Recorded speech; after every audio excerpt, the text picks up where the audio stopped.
Pai Senhor, meus irmãos e minhas irmãs, tudo bom? Como é que vocês estão? Para quem não me conhece, meu nome é Ismael e nós vamos iniciar hoje mais uma aula da nossa aula bíblica, mais uma lição.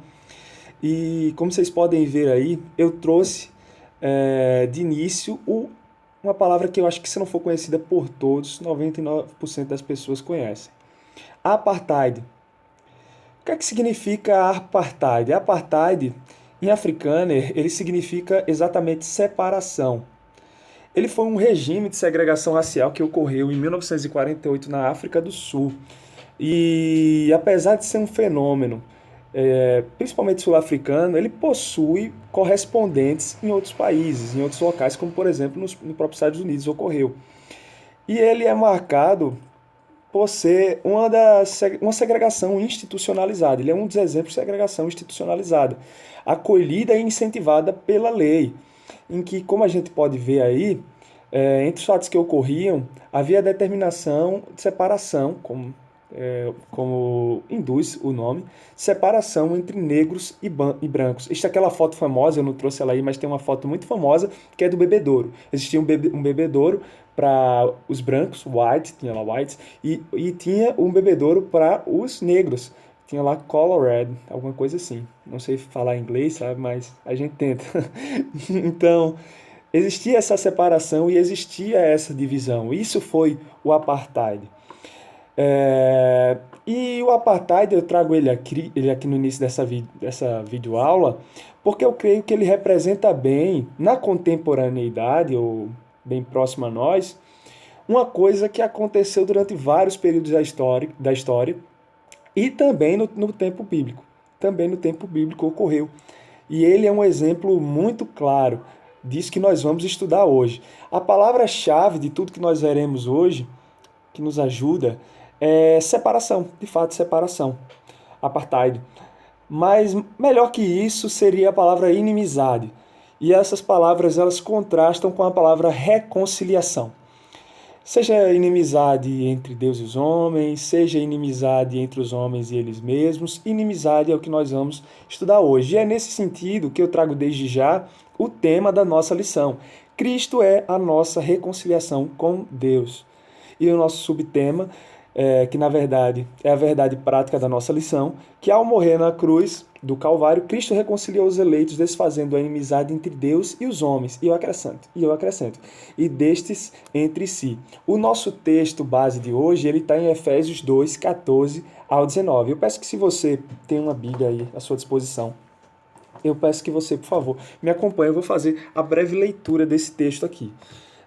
Efésios 2, 14 diz assim: porque ele é a nossa paz, o qual de ambos os povos fez um, e derribando a parede de separação que estava no meio, na sua carne desfez a inimizade, isto é, a lei dos mandamentos, que consistia em ordenanças para criar em si mesmo dos dois um novo homem, fazendo a paz, e pela cruz reconciliar ambos com Deus em um corpo, matando com ela as inimizades. E vindo, ele evangelizou a paz a vós que estáveis longe e aos que estavam perto, porque por ele ambos temos acesso ao Pai em o mesmo Espírito.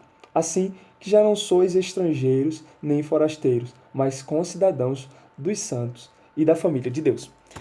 É esse o texto que nós vamos estudar hoje.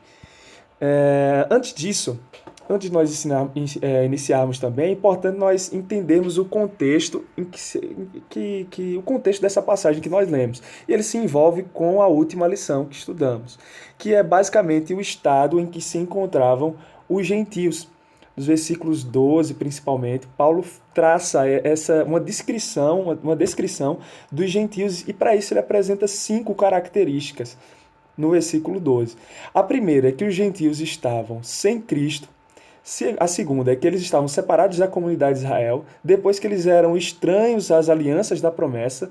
Quarto, que eles não tinham esperança. E quinto, que eles não tinham Deus no mundo. São essas as afirmações que Paulo faz no versículo 12 para caracterizar aquele povo. E na sequência, no versículo 13, em paralelo com o versículo 4, Paulo apresenta, através de uma condição adversativa, ele apresenta uma divisão. E a partir daí ele apresenta uma atuação divina da qual emerge uma nova situação. Nesse caso, tendo em vista o estado dos judeus, essas 5 características que eu descrevi, no versículo 13, é, Paulo fala que Cristo aproximou os gentios daquela condição, aproximou eles de si. Foi isso que aconteceu. Os gentios estavam naquela condição e foram aproximados. Cabe agora a nós perguntarmos quais os desdobramentos dessa mudança, dessa aproximação. E é isso que nós veremos na lição de hoje, os desdobramentos dessa mudança e dessa aproximação. O primeiro desdobramento que nós vamos estudar é a reconciliação entre os homens.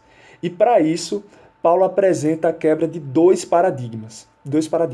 O primeiro desses paradigmas, como vocês podem ver aí na tela, e está no versículo 14, ele é a parede de separação. Essa parede de separação é uma analogia a uma parede, de fato, a um muro de inimizade que existia dividindo no templo o pátio dos gentios e o pátio em que ficavam os judeus. Essa é a parede de separação, está aqui no versículo 14. Na verdade, eu vou ler a que está aqui na tela. Como vocês podem ver, eu tirei um print de uma foto que o Instagram Brother Bíblia postou. E eu peço que, se vocês podem, sigam eles. É um Instagram que edifica bastante, produz bastante conteúdo bíblico acerca da história da igreja também. E ele fez isso aí. Tem Paulo com as correntes, porque tudo indica que ele estava preso, né, quando ele escreveu a carta. E ele fala aí, Jesus derrubou o muro de inimizade que separava judeus dos gentios, de ambos fez uma só igreja. E a gente pode ver aí que havia de fato esse muro possuía 1,4 metros, ele ficava dividindo o pátio dos judeus do pátio dos gentios. Eram 13 placas que advertiam que, se o judeu passasse, ele sofreria a pena de morte, ele seria morto. É isso que acontece, ele até aí. Até o judeu falando, gente, está escrito, se passar daqui você morre. E era exatamente isso que acontecia. E o que é que isso representa no contexto de que nós falamos, desse primeiro desdobramento? O primeiro desdobramento de que Cristo reconciliou, é a reconciliação entre os homens.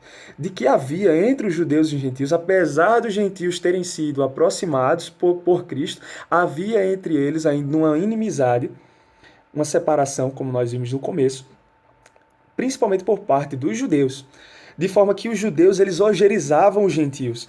E um exemplo disso é uma afirmação que o pastor Hernandes Dias Lopes fez. Ele fez uma afirmação muito contundente. Para os judeus, os gentios eram apenas combustível para o fogo do inferno. Essa era exatamente a perspectiva que os judeus tinham dos gentios. Combustível para fogo do inferno. E um exemplo bíblico disso é em Atos 21, do 28 ao 30, em que Paulo ele é acusado de inserir Trófimo de Éfeso no templo. E por isso há todo aquele alvoroço e tudo, e há toda aquela perseguição e tudo mais. Tudo porque ele foi acusado disso, de quebrar essa regra. Isso não aconteceu. Paulo, obviamente, não fez isso. Mas isso representa bem essa inimizade que havia entre os judeus e os gentios. E esse é o primeiro paradigma. O segundo paradigma, ele envolve a lei mosaica, ou seja, a lei de Moisés. Essa lei, é importante nós destacarmos que ela se divide em pelo menos três partes. Ela é, ao mesmo tempo, uma lei moral, uma lei cerimonial e uma lei civil. Uma lei civil, ela é lei civil enquanto uma lei que se direciona ao israelita, ao cidadão israelita, ao povo pertencente à nação de Israel. Há também o aspecto moral, porque a lei moral, ela existe, a lei de Moisés é ao mesmo tempo a lei moral de Deus, e essa lei está presente até hoje conosco. Isso há várias evidências bíblicas, como por exemplo Romanos 2, se não me falha a memória.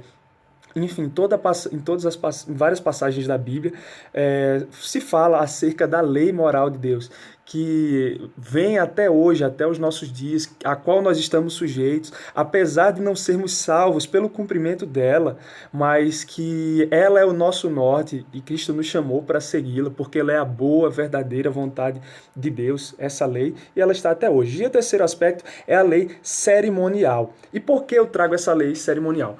Porque ela é o segundo desdobramento. Essa lei cerimonial é o segundo desdobramento, é a lei dos mandamentos. Essa é a afirmação que Paulo faz aqui no versículo 15. Na sua carne desfez a inimizade, isto é, a lei dos mandamentos que consistia em ordenanças. Essas ordenanças são as leis cerimoniais. E o que são essas leis cerimoniais? Só para ficar bem claro, essas leis cerimoniais, elas eram a circuncisão, os sacrifícios, as comidas e bebidas, os dias de festa, a lua nova, os sábados. Isso eram as leis cerimoniais.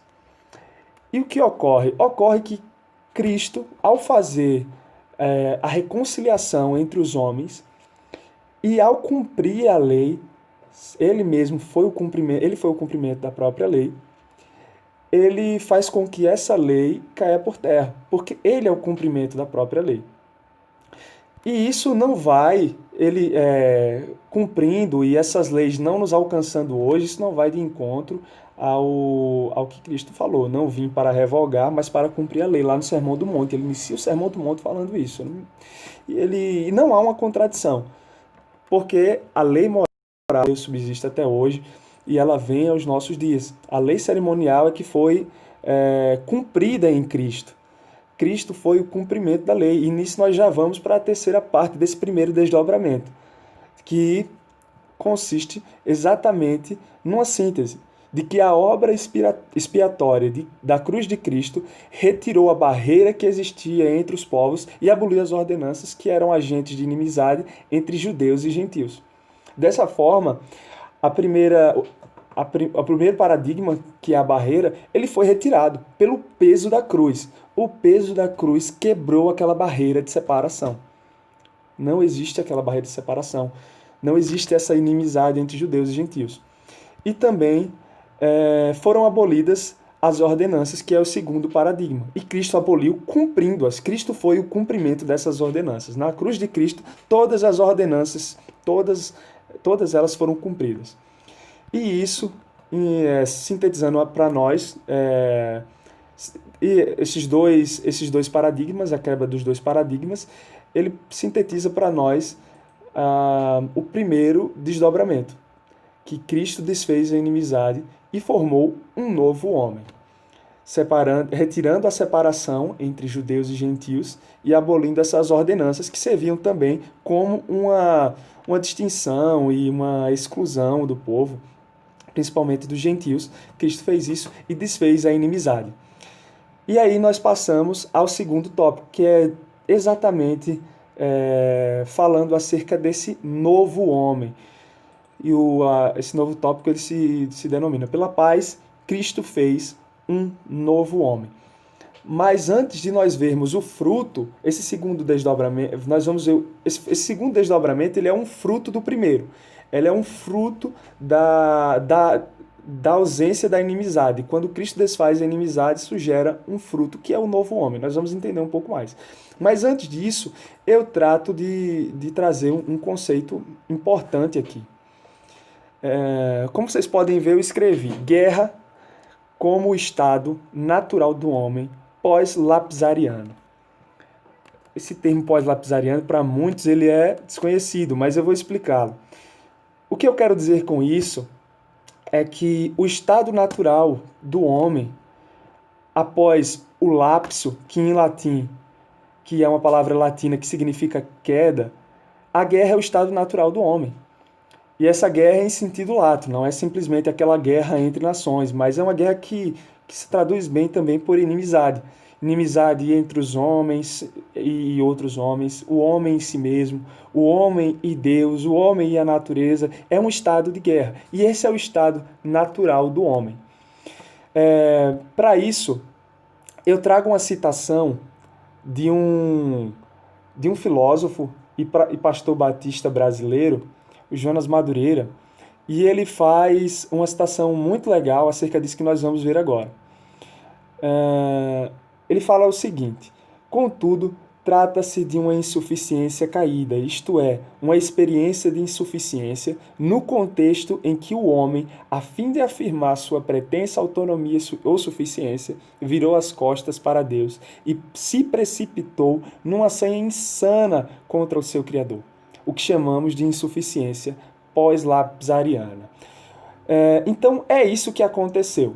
Especialmente nessa parte que eu sublinhei, ela quando ele fala, no contexto em que o homem, a fim de afirmar sua pretensa autonomia ou suficiência, virou as costas para Deus e se precipitou numa ação insana contra o Criador, ele está dizendo aí que o pecado foi mais ou menos como uma declaração de guerra contra Deus.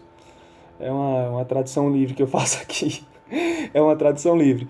E é esse o estado em que o homem está depois do pecado. O contexto em que o pastor Jonas Madureira fala isso, ele está falando acerca da dependência do homem, a dependência que o homem tem de Deus. E que o homem, naturalmente, mesmo antes da queda, ele já era insuficiente. Mas depois da queda, ele se tornou insuficiente e ele acrescenta, é uma insuficiência na desgraça. Ele se tornou insuficiente e desgraçado, porque ele era necessitado da graça, ele era necessitado de Deus, ele era insuficiente, e agora ele tinha declarado guerra contra Deus, ele tinha ido de encontro. E é esse o estado em que o ser humano está. Para isso, o pastor Jonas Madureira ele utiliza um conceito de Agostinho que eu trago aqui também. E ele traz aí a parte de Agostinho, que Agostinho fala em Confissões, em latim, e a tradução ele faz também. A tradução é, porque tu nos fizeste para ti, ad te, e o nosso coração permanecerá inquieto enquanto não repousar em ti. Foi isso que Agostinho falou. E o que Agostinho quer dizer com isso? Sintetizando tudo, é que o homem ele foi criado para Deus. O homem possui em seu coração, como uma flecha, a direção na qual ela quer descansar. Ele foi uma flecha atirada em direção a um alvo. E enquanto ele não repousar nesse alvo, ele vai continuar inquieto. E esse é o estado do homem. Estado de inquietude, estado de guerra. Estado de guerra. Esse é o estado do homem. É isso que Agostinho e o pastor Jonas Madureira, se utilizando dele, sintetizam esse estado do ser humano. E o que isso significa para nós agora? Que, como a gente pode ver aí no nosso tópico, que pela paz Cristo fez um novo homem. E sim, nós falamos da guerra, de que o homem era um ser dependente de Deus desde antes da queda, mas que através da verdadeira declaração de guerra ele se insurgiu e agora se encontra em guerra contra tudo e busca repousar o seu coração naquilo que não lhe pode satisfazer. E agora, demonstrado o estado de guerra, a gente passa para a paz.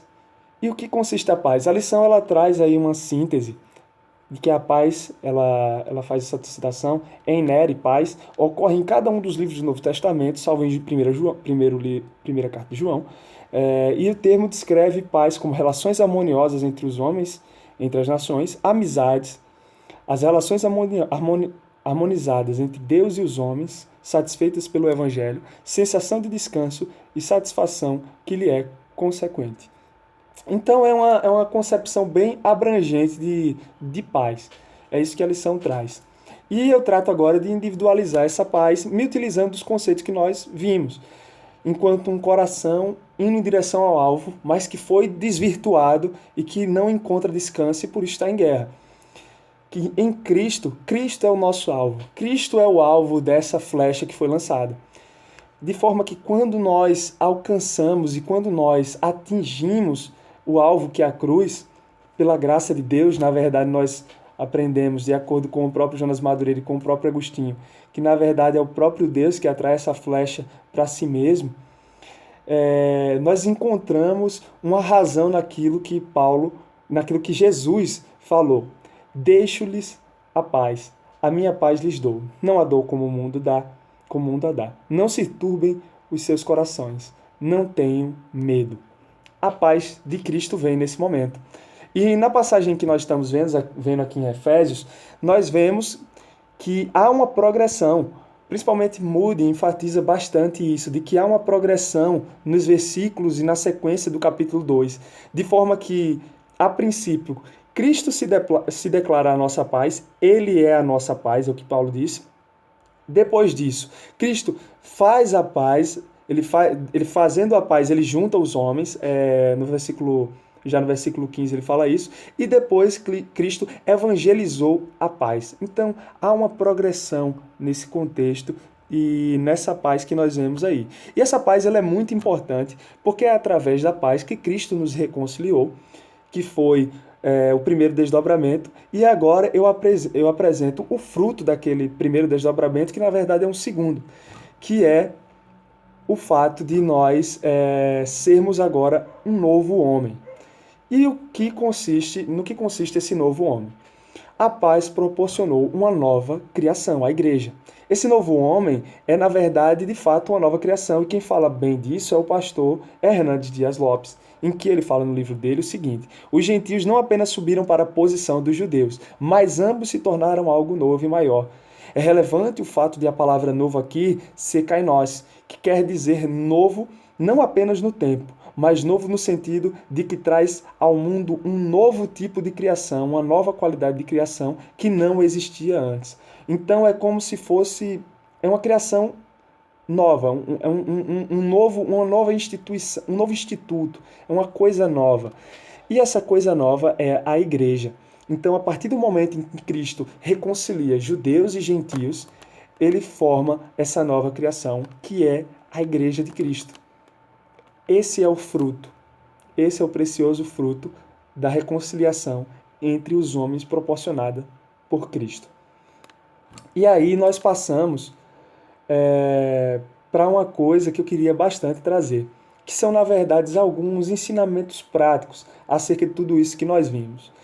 O primeiro ensinamento prático até agora é acerca do exclusivismo religioso. E o que eu quero dizer com exclusivismo religioso? Eu quero dizer que se nós lembrarmos como iniciamos até agora, com o conceito de inimizade, cujas representações foram as ordenanças e principalmente o muro de inimizade, aquele muro de separação, nós veremos que o comentarista foi muito feliz quando ele afirma do sentimento judaico, que o sentimento judaico provinha de um exclusivismo religioso. O comentarista ele fala isso no início do tópico, que o sentimento de separação, aquele que nós falamos, que o pastor Hernandes Dias Lopes diz que para os judeus, os gentios eram o combustível do fogo do inferno, isso vinha de um exclusivismo religioso. E de certo, isso nos alerta a ter cuidado com o que nós podemos chamar, talvez, de excessivo rigor denominacional, que ao fim pode nos fazer legalistas. Quando eu falo de excessivo rigor denominacional, eu quero dizer que esse exclusivismo, ele nos impede de nos relacionarmos de maneira sadia com irmãos de outras denominações e de orarmos em favor da igreja, não a institucional, mas a igreja orgânica, dispersa em vários lugares. Muitas vezes nós podemos nos apegar de uma forma grande à nossa denominação, e é bom que isso aconteça, mas devemos sempre ter o cuidado para discernir e saber que Cristo possui os seus filhos em vários lugares. E nós não podemos cair no erro que caíram esses judeus, de fazer essa separação através de um exclusivismo religioso e, no nosso caso, através do excessivo rigor denominacional, que, como eu falei, ele pode nos impedir de nos relacionar de maneira sadia com irmãos de outras denominações, ou também pode nos fazer não lembrarmos de orar pela igreja orgânica de Cristo. Esse é um exemplo bem prático. Então, um exercício para a gente hoje é, quando nós formos orar, orarmos a Deus pela igreja orgânica, que é a igreja que está dispersa, a igreja que está em várias denominações, em vários lugares, que não é simplesmente a instituição na qual nós estamos, mas orar pela igreja de Cristo que está em vários países, em vários lugares. Esse é o primeiro tópico. O segundo que eu quero trazer é que em Cristo não há distinção. Não há distinção, como fala em Gálatas 3:28. Nisto não há judeu nem grego, não há servo nem livre, não há macho nem fêmea, porque todos vós sois em Cristo Jesus. Então, em Cristo não há separação. Eu iniciei falando acerca do apartheid. Então, o apartheid e qualquer outro sistema de segregação e de separação, ele não é bíblico, porque em Cristo nós somos feitos um. Então, como cristão, nós não só podemos, mas devemos nos posicionar contra as segregações, seja o racismo, seja o machismo, sejam outros problemas como esse, porque em Cristo nós nos tornamos iguais. todos pecadores, todos insuficientes e redimidos pela graça de Deus. Então eu passo para o último tópico, que é acerca de uma reconciliação vertical. Nós vimos anteriormente, se nós pudéssemos resumir, que a obra de Cristo, reconciliando os homens entre si, ele foi uma reconciliação horizontal. Agora nós vamos tratar de uma reconciliação vertical, ou seja, dos homens para com Deus, em resumo. Nessa reconciliação, eu falo, é nesse sentido que Cristo, fazendo-se maldito, reconciliou os homens entre si e, como sendo ele o caminho e a porta, nos deu acesso ao Pai. Nós podemos destrinchar isso da seguinte forma, de que essa reconciliação foi possível porque Deus, Cristo, se fez maldição. E como é que ele fez isso? Morrendo na cruz. Verdadeiramente, foi um emblema de vergonha e dor, como nós sempre cantamos. Rude Cruz se erigiu, dela um dia fugiu como emblema de vergonha e dor. Foi exatamente isso. Essa reconciliação foi possível porque Cristo se fez maldição, se entregando na cruz. E isso reconciliou os homens, tornando-os uma nação, uma família e um corpo. Como nós tínhamos falado, nós nos tornamos um corpo e como um corpo fomos reconciliados com Deus por meio de Cristo, através do seu sacrifício. E por último, Cristo nos deu acesso ao Pai, nos reconciliando consigo mesmo, pois Ele é o caminho e a porta. Então, é por intermédio de Cristo. Então, nós podemos ver que tudo isso tem Cristo como centro. Foi Ele quem se fez maldição e, através disso, reconciliou os homens e também, através disso, nos deu acesso ao Pai, quebrando o muro de separação entre os homens, as ordenanças e o véu que se colocava entre nós e Deus. É dessa forma que nós podemos ver esse ato de reconciliação de Deus. Então, se nós iniciamos falando de apartheid, de separação, de inimizade, nós podemos agora ser consolados porque Cristo foi exatamente essa reconciliação entre nós e Deus.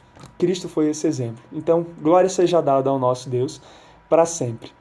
É isso, meus irmãos. Deus abençoe vocês e até a próxima lição. Deus abençoe. Paz.